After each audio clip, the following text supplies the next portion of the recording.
परमेश्वर में आप सबों को फिर से जय मसीह की। प्यारे बच्चों, फिर मैं आपके सामने आई हूँ एक दूसरी स्टोरी लेके, और इसी कहानी का ये दूसरा भाग है, क्योंकि हमने पहले भाग में देखा कि परमेश्वर ने किस प्रकार से संसार की उत्पत्ति करी। दूसरे भाग में हम देखते हैं, क्योंकि हमने देखा है कि छठवें दिन क्या किया था, परमेश्वर ने आदम को बनाया था। फिर आज हम देखना चाहते हैं कि परमेश्वर ने आदम और हवा को कहाँ रखा, और परमेश्वर ने उनके साथ क्या किया, और उनको परमेश्वर ने क्या दिया। तो जैसे कि आप जानते हैं कि सारी सृष्टि को जब परमेश्वर ने बनाया, और परमेश्वर ने कहा बहुत सुंदर है। और परमेश्वर का पहले अध्याय की यदि हम उसमें देखें कि परमेश्वर ने क्या किया, कि जब सब कुछ बनाया, सब कुछ बना लिया, तो परमेश्वर ने सोचा कि मैं इस ज़मीन को जो बनाया है उस पर किसको अधिकार दो। तो उसने आदम को वो अधिकार दिया। परंतु यहाँ दूसरे अध्याय में हम देखते हैं कि किस प्रकार से परमेश्वर ने आदम के लिए एक पत्नी बनाई, जिसका नाम हवा था। क्योंकि हम लोग सब जानते हैं आदम और हवा की कहानी, है ना। तो आज हम लोग आदम और हवा की कहानी को पढ़ेंगे। यहाँ लिखा हुआ है दूसरे अध्याय के चौथे पद में, आकाश और पृथ्वी की उत्पत्ति का वृत्तांत ये है कि जब उत्पन्न हुए, अर्थात जिस दिन यहोवा परमेश्वर ने पृथ्वी और आकाश को बनाया, तब मैदान में कोई पौधा और भूमि न था, और न मैदान का कोई पेड़ उगा था, क्योंकि परमेश्वर ने पृथ्वी पर जल नहीं बरसाया था, और भूमि की खेती करने के लिए मनुष्य भी नहीं था। जब परमेश्वर ने बनाया था, तो हम देखते हैं कि परमेश्वर ने सब कुछ बनाया था, परंतु परमेश्वर ने उस दिन तक वर्षा नहीं करी थी। फिर भी हम देखते हैं कि जो नीचे का जो भूमि का जो पानी था वो वाष्पित होता था, और फिर वो ओर्स बन के नीचे आता था, ताकि पूरी धरती को वो संचित कर सके।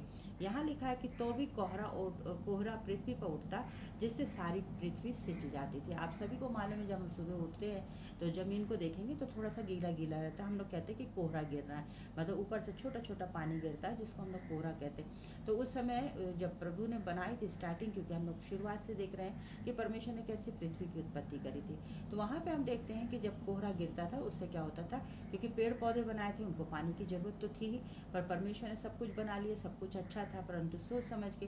पर अब उनको मालूम था कि ये जो भूमि पेड़ पौधे, उनको पानी कौन देगा।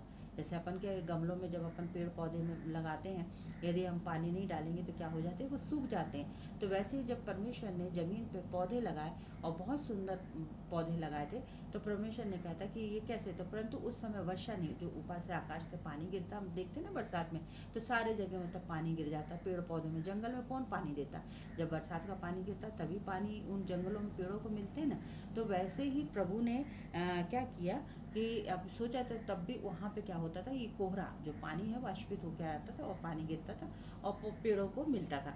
यहाँ पे लिखा है कि परमेश्वर ने क्या किया, इस सारी पूरे जब संसार में बनाया, तो परमेश्वर ने सोचा कि आदम और हवा को कहेंगे, देखो अपन को मालूम है कि संसार बहुत बड़ा है ना।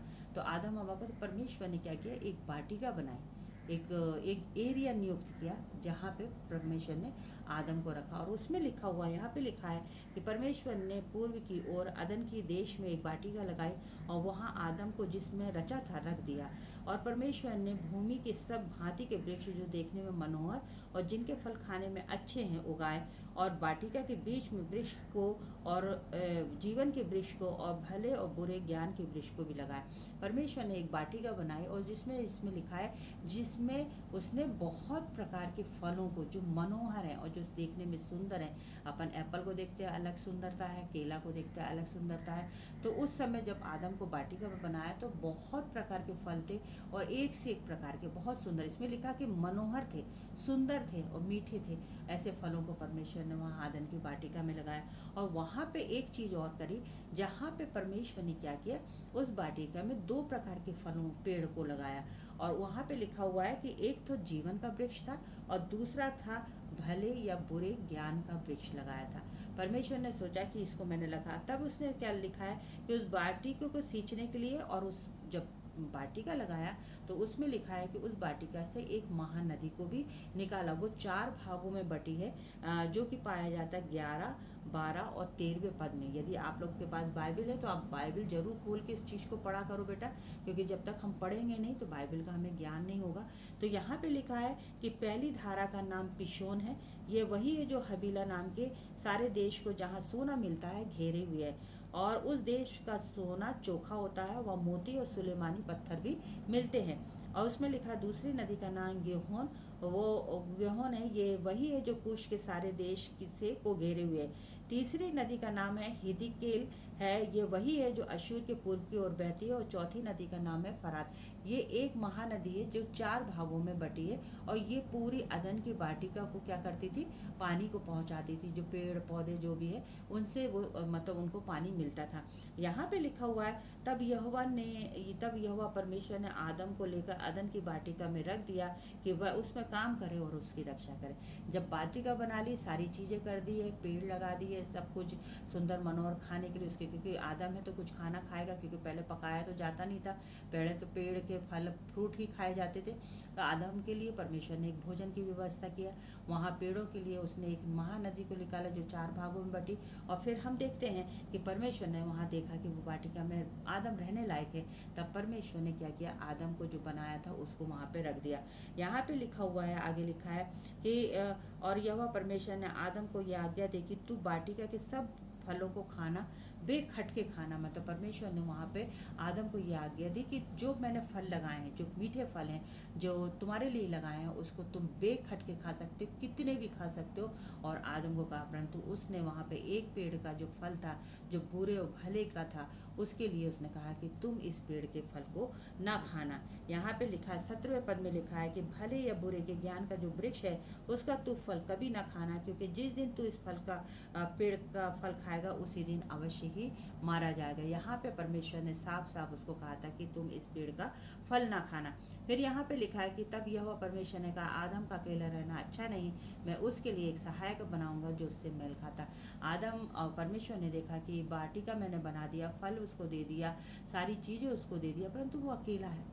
उसके साथ ऐसा कोई होना चाहिए जो उसके साथ रहेंगे, क्योंकि जैसे हमारे घर में यदि हमको रख दिया जाए और यदि बोले कि यहाँ पे टीवी भी है, मोबाइल भी है, सब कुछ है, तुमको जो करना, हम 1 दिन 2 दिन 3 दिन उसके साथ रह सकते हैं, पर फिर हमको अकेलापन लगेगा, क्योंकि हमारा मन उनके साथ से कुछ दिनों के ऊब जाएगा। परंतु यदि हमारे साथ हमारा एक दोस्त आ जाएगा या कोई भाई आ जाता है, बहन आ जाता है, तो हम उसी कमरे में क्या करते, आनंद के साथ उसके साथ बातचीत करते हुए वो दिन हमारा कट जाता है। तो वैसे ही आदम जब अकेला था तो परमेश्वर ने सोचा कि मैं क्यों ना, क्योंकि ये अकेला है, इस वाटिका में अकेला रह रहा है, क्यों ना मैं इसके लिए एक सहायक बनाऊं और जो इसके साथ रहे। तो उसने क्या किया, परमेश्वर ने क्या किया, सारे जानवरों को बुलाया और उसको आदम को दिखाया कि जो उसके साथ मेल खा सके। और जब आदम उन जानवरों के साथ रहा तो उसने अलग अलग उनके नाम रखे, जैसे अपन हाथी बोलते हैं, अपन बिल्ली बोलते हैं, शेर बोलते हैं। तो शायद हो सकता है कि वो उस समय से, आदम के समय जब आदम ने नाम रखे थे, उस समय से वो नाम चले आ रहे हैं। परमेश्वर का वचन कहता है कि जो जो आदम ने नाम लिखा, बोला, उन जानवरों को नाम रखा, उस नाम से वो आज भी जाने जाते हैं। तो यहाँ पे हम देखते हैं कि परमेश्वर ने देखा कि उसके साथ फिर भी कोई मेल नहीं खाता। फिर यहाँ आगे देखते हैं कि परमेश्वर ने सोचा कि मैं क्यों ना इसके लिए एक स्त्री की रचना करी जिसका नाम हवा था। यहाँ पे लिखा है, इसमें लिखा है कि और परमेश्वर 22वें पद में लिखा है, 21वें पद में लिखा, तब यहोवा परमेश्वर ने आदम को भारी नींद में डाल दिया और वह सो गया। तब उसने उसकी एक पसली निकाल के उसके में मांस भर दिया और यहोवा परमेश्वर ने उस पसली को जो उसने आदम से निकाली थी स्त्री बना दिया और उसको आदम के पास ले गया। यहाँ पे लिखा है, और आदम ने कहा कि ये मेरी हड्डियों में की हड्डी और मेरे मांस में का मांस है, सो इसका नाम नारी होगा और ये नर से निकाली गई है। इस कारण पुरुष अपनी माता पिता को छोड़कर अपनी पत्नी से मिला रहेगा और वो एक ही तन होंगे। और आदम और उसकी पत्नी दोनों नंगे थे पर लजाते नहीं थे। यहाँ पे हम अंतिम पद में देखते हैं कि परमेश्वर ने सोचा कि मैं आदम के लिए उसकी एक सहायिका बनाऊं, और उसने एक हवा को जो थी उसको बनाया और आदम को क्या किया, गहरे नींद में उसको सुला दिया। और जब वो सो गया तो उसमें से उसकी छाती से पसली निकाली और उसने एक स्त्री की रचना बना दी। और परमेश्वर ने उसको नारी शब्द दिया जो मनुष्य से, नर से निकाली गई थी। और ये जो आदम था उसको नर, और जो स्त्री हवा जो बनी थी उसको नारी लिखा है। तो यहाँ पे हम देखते हैं कि परमेश्वर ने एक सहायिका के रूप में उसकी एक पत्नी को या उसकी सहायिका के रूप में हवा को बनाया, जो उस वाटिका में दोनों साथ साथ रहते थे। और आगे में लिखा है कि वहाँ पे कोई भी प्रकार का पाप नहीं था, सब कुछ अच्छा था। और परमेश्वर ने इस प्रकार आदम और हवा की उत्पत्ति करी। परमेश्वर बहुत अद्भुत है बेटा, और परमेश्वर के कार्य भी बहुत अद्भुत है। और जब कभी तुमसे कोई पूछे कि आदम और हवा कैसे बनाए गए थे, क्यों बनाया गया था, आदम हवा ने क्या किया था, तो ये हम बता सकते हैं कि आदम हवा को परमेश्वर ने अदन की वाटिका में रखा था, जहाँ पे दो ऐसे पेड़ थे जो परमेश्वर ने उसके बीच में रखे थे। और परमेश्वर ने कहा था कि जो भले और बुरे वृक्ष का जो फल है उसका तुम फल ना खाना।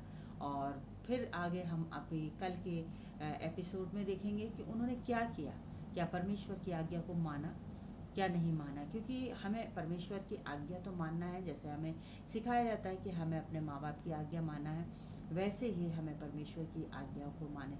और जो परमेश्वर की आज्ञा को नहीं मानता है वो आज के हिसाब से वो पाप करता है, क्योंकि परमेश्वर का वचन कहता है कि अपने माँ बाप की आज्ञा को मानो। एक बहुत सुंदर छोटी सी स्टोरी है बेटा, और मैं बताना चाहती हूँ कि एक परिवार में एक माँ बाप थे, और उन्होंने क्या किया कि तोता वहाँ पे उनके घर में मतलब कहीं से उड़ के आ गया, और वो तोते को उन्होंने क्या किया, उसको उनके घर में पिंजरा नहीं था क्योंकि अपन पिंजरे में रखते, तो उन्होंने क्या किया, टोकनी के नीचे रख दिया उस तोते को। और वहाँ पे उनका एक बच्चा था और उसको बोला, बेटा इस टोकनी को मत उठाना, इस टोकनी को मत उठाना। और माँ बाप अपनी ड्यूटी पे चले गए, और ये बच्चा बड़ा परेशान था। माँ बाप ने तो कहा था कि मुझे टोकनी उठाना नहीं है, नहीं उठाना है, परंतु क्या बात है कि मम्मी लोगों ने मना किया। वो दिन भर सोचता रहा, सोचता रहा, सोचता रहा, नहीं उठाया, नहीं उठाया। मेरी मम्मी ने मना किया तो मैं नहीं उठाऊंगा, मेरी मम्मी ने मना किया तो नहीं उठाऊंगा। परंतु वो एक मन में उसकी बेचैनी थी कि मैं क्यों क्यों ना देख लूँ, एक बार देख के तो देखूँ कि इस टोकनी के नीचे क्या है। उसने सोचा कि नहीं मैं कर दूँ, और उसने क्या किया, अंत में उस टोकनी को जैसे ही उठाया वैसी तोता उड़ के फुर हो गया।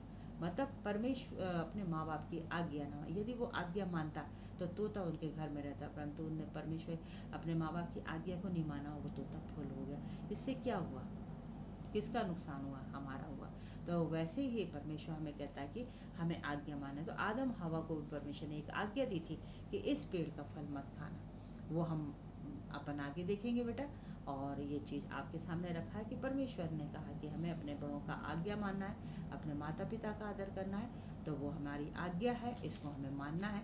और जब हम मानते हैं तो हम आशीषित होते हैं। तो आप सबों को परमेश्वर बहुत आशीष दे, और प्रभु में आप सब बढ़ते जाइए। और आप अपने दोस्तों को, अपने बच्चों को जब आप देखते हो तो आप ज़रूर बताओ, और इस एपिसोड को कंप्लीट करो, क्योंकि अभी बीबीएस तो होना नहीं है, संडे स्कूल लगना नहीं है। तो इस माध्यम से हम संडे स्कूल इस स्टोरी को पढ़ेंगे और समझेंगे। और आप लोग को यदि सुंदर गाना आता है तो आप मेरे से फ़ोन नंबर लेके आप अपने गानों को भेजिए, ताकि मैं इसको आपका गाना भी लगाऊंगी, जिससे और लोग भी सुने कि आप कितना सुंदर गाते हैं, और आप देख भी रहे हैं, इससे मुझे भी खुशी होगी। तो परमेश्वर आप सबों को बहुत आशीष दे। ठीक है, जय मसीह की।